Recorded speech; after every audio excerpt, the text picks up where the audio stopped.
Kami dari kelompok 2 ingin mempresentasikan dengan tema deforestasi.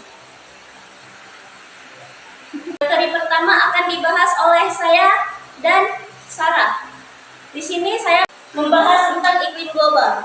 Secara umum, perubahan iklim global disebut sebagai fenomena pemanasan global, di mana terjadi peningkatan gas rumah kaca pada lapisan atmosfer dan berlangsung untuk jangka waktu tertentu. Penyebab perubahan iklim dan pemanasan global terdiri dari sebagai faktor yang berbeda secara menimbulkan dampak bagi kehidupan manusia.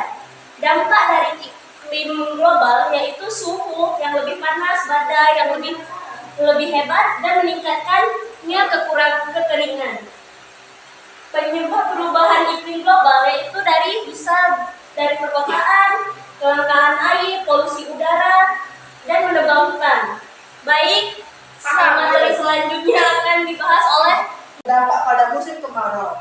Musim kemarau disebabkan oleh angin muson yang bertiup dari benua Australia. Dalam kondisi ini, angin muson timur membawa hawa yang mengakibatkan kekeringan di suatu wilayah.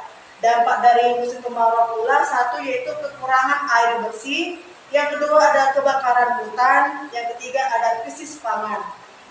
Selanjutnya saya serahkan kepada Nadia. Lalu menyebabkan erosi. Faktor penyebabnya erosi yaitu menipisnya lapisan permukaan tanah bagian atas yang akan menyebabkan menurunkan kemampuan lahan atau degradasi lahan. Lalu dampak dari erosi yaitu manusia, topografi, tanah, dan vegetasi. Lalu di sepanjang daerah aliran sungai